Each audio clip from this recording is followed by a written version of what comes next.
Hello, YouTube, and welcome to another episode of Southern Santa Piper. Today we are going to be talking about one of my first pipes, the Peterson 302.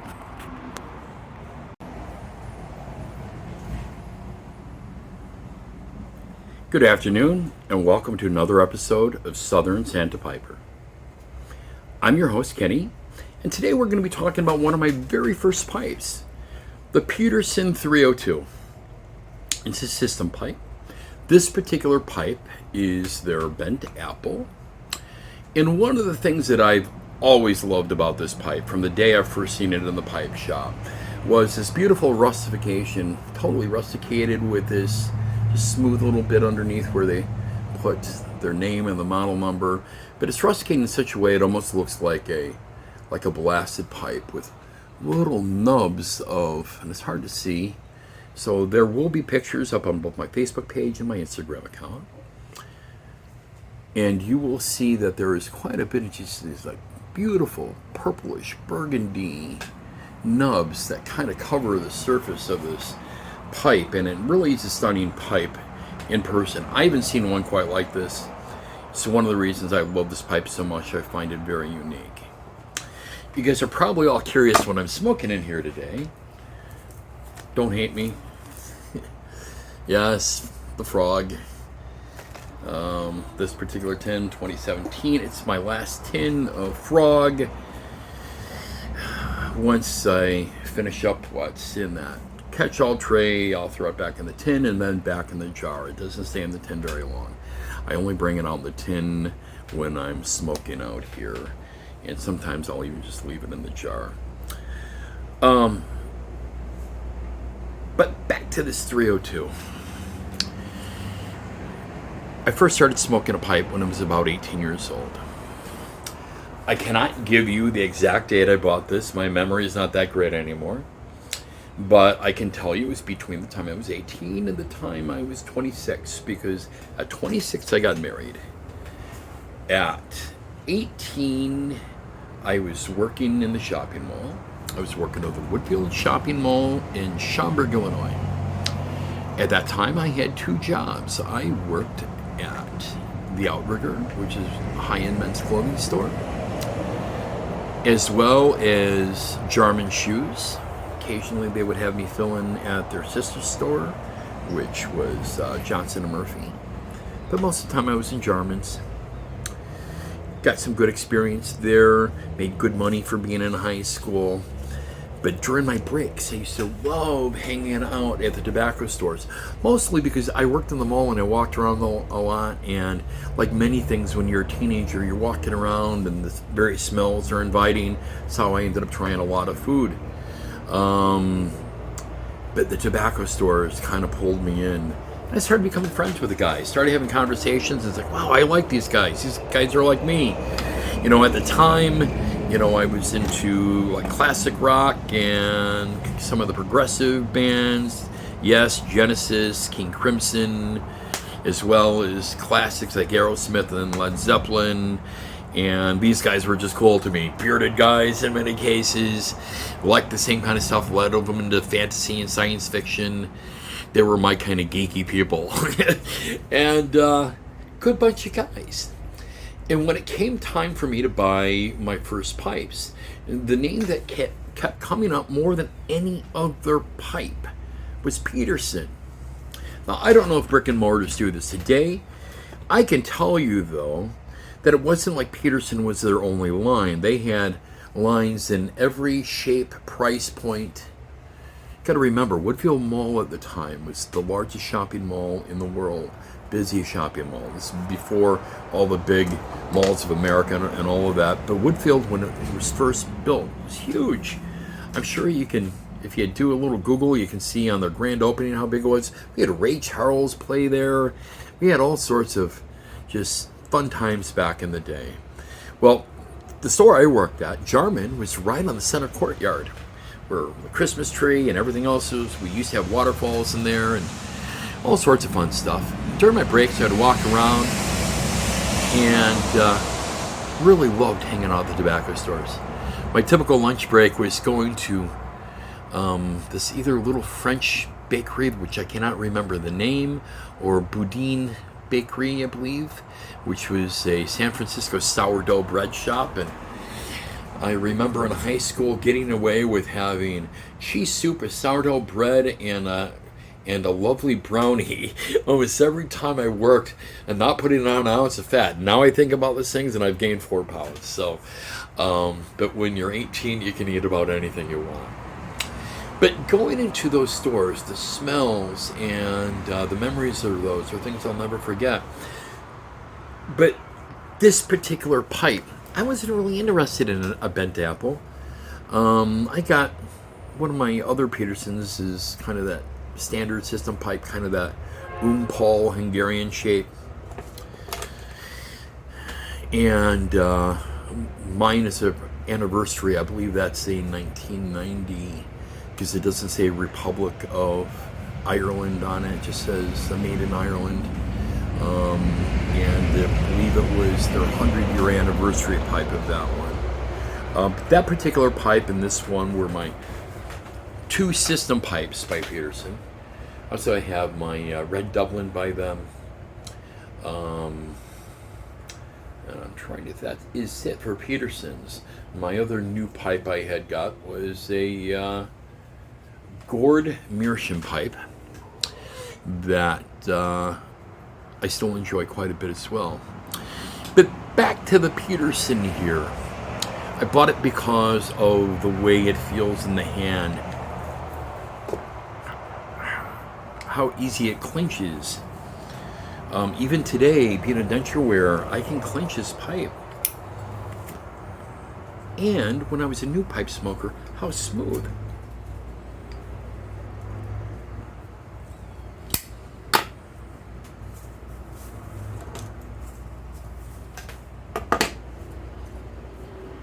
Being a system pipe,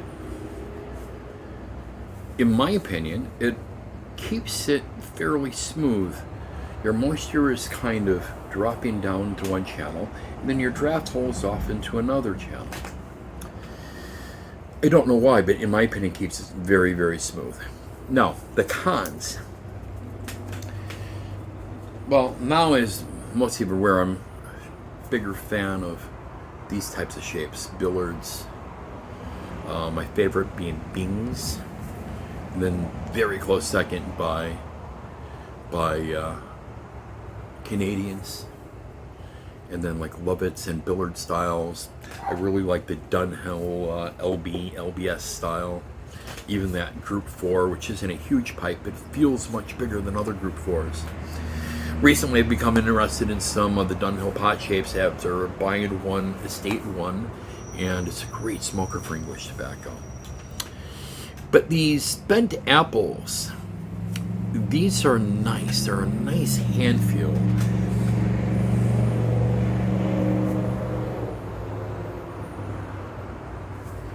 This is almost a Goldilocks pipe, meaning that it's not too big, it's not too small, it's just right. Now, the disadvantages. A lot of people hate the P-lip, which is, instead of being an open mouthpiece, like, let's get one so you guys can see the difference. I think it's important, especially for you guys who don't own a Peterson and thinking about one. And again, I hope I can get this to focus, not that well. But you can see how this has an opened mouth end, where this, it's got one little hole on top. Well, this is going to direct the smoke right into your mouth and right across your tongue. That's not a bad thing. That's the way the majority of pipes are. But Peterson's idea was, hey man, let's put a hole on the top and change the way that smoke goes so it hits the roof of your mouth so you don't get that tongue bite. Now, tongue bite, in my opinion, can be mostly eliminated for 2 things. One, don't smoke straight aromatics. If you do, you're probably more likely to get tongue bite. I love aromatics myself as much as I love English tobaccos. Sometimes I go into kick and that's all I'm smoking, and originally that's all I smoked. But I find if you smoke them all the time, you start getting tongue bite, and then you lose the enjoyment of smoking a pipe.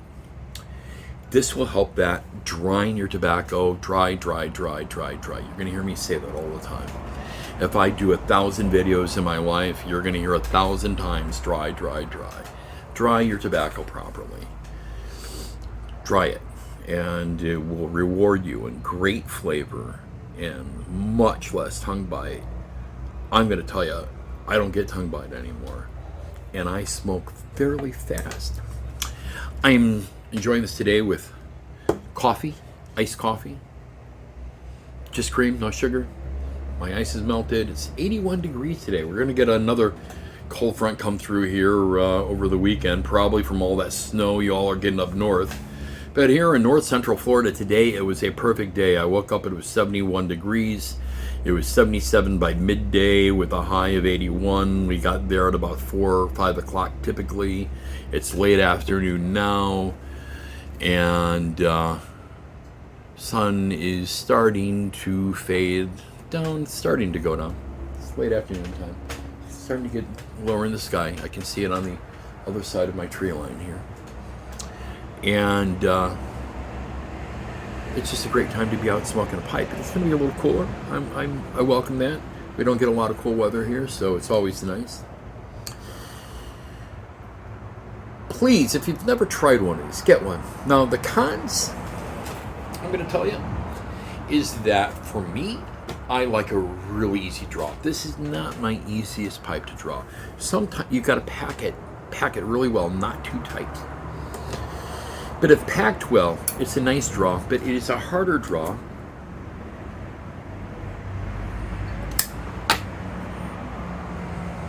Then let's say this. This is effortless. Straight pipes, especially if they're drilled well, and any of the lean era pipes are drilled really well. Dunhills are drilled really well. Merchant Service is drilled really well. I think filterless Savinellis are drilled pretty well. When I smoke a Savinelli or any pipe with a filter, the draw does not seem the same to me. And I've tried about every filter out there. I've tried from paper, I've tried like every brand. Balsa wood filters seem to be the less restrictive for me, but they're still kind of restrictive, so I tend to avoid pipes that have them. I've got several Savinellis, and tomorrow I will be smoking a Savinelli. But the Savinellis that I enjoy, that I have, are filterless. Many of mine are vintage ones, so they're without a filter and they draw perfectly. I'm not telling you there's a right or wrong thing, and I don't really think it changes much to flavor. The few times that I've had a filtered pipe that smokes much better tends to still have a pretty open draw, but I don't find that quite true for most filtered pipes. One of my best smoking pipes is a filtered pipe, and it was inexpensive. I paid under $30 for it. Just an inexpensive Danish filtered pipe that does really, really well. This pipe I would recommend for those who like smoking aromatics, those who smoke English, those who smoke Kentuckies. I don't think there is a smoker out there that would not enjoy the shape and how well it burns the tobacco. It burns tobacco very well. I don't know if you can see the ash in there, but just super even. Now, part of that's the tobacco, part of it's because I dry my tobacco properly.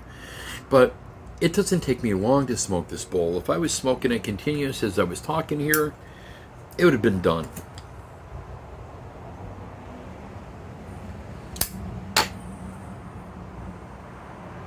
It's a great shape for that.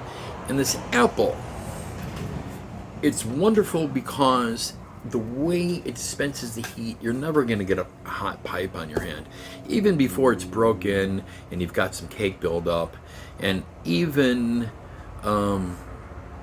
if you're smoking like a chimney, I doubt if you're going to overheat this pipe.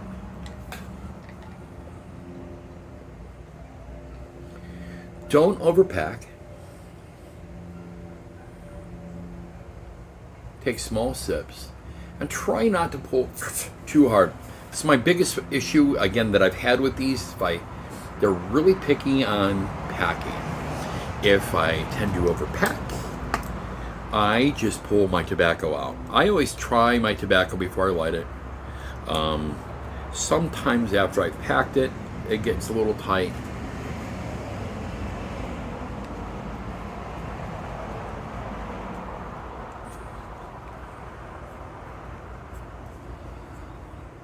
I use this tool, or my check tool, just the little pointing stick, to poke little holes into the tobacco so that I can have a nice open flow if I tend to overpack it with my tool. And those are not my dogs. My neighbor's got some dogs that are pretty loud. I find that once I've opened it up, even if I are starting to compact it too much, it opens back up and smokes really, really well. Great pipe.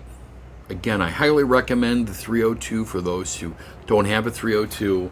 You can buy them new fairly inexpensively.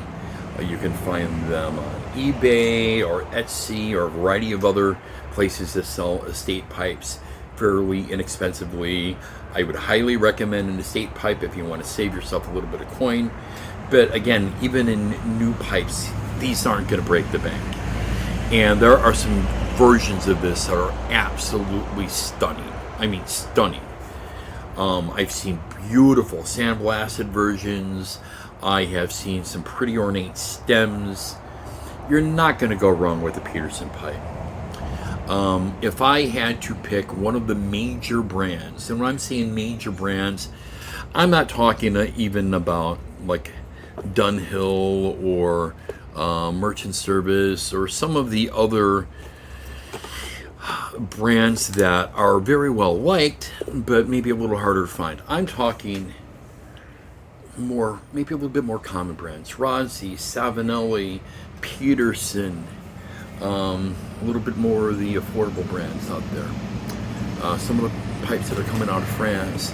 Many of your under or sub $130, $140 pipes. In that price point, hard to beat. Hard to beat. If I had a choice between a Peterson and Savinelli, and don't hate me for this one, I'm going to probably pick the Peterson every day. There is just something about their history, something about their shapes, something about just the way they smoke to me that is a classic, classic pipe. Plus, they've got that beautiful, beautiful Sherlock Holmes series, and they make some gorgeous pipes. That's all I got for you guys today. Any feedback? Please leave it in the comments.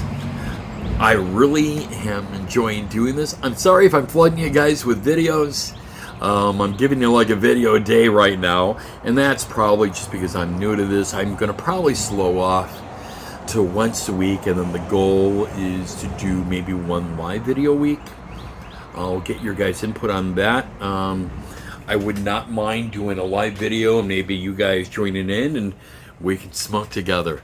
Maybe I'll make an announcement on that tomorrow, and maybe we can try that on Friday, maybe a Friday night deal.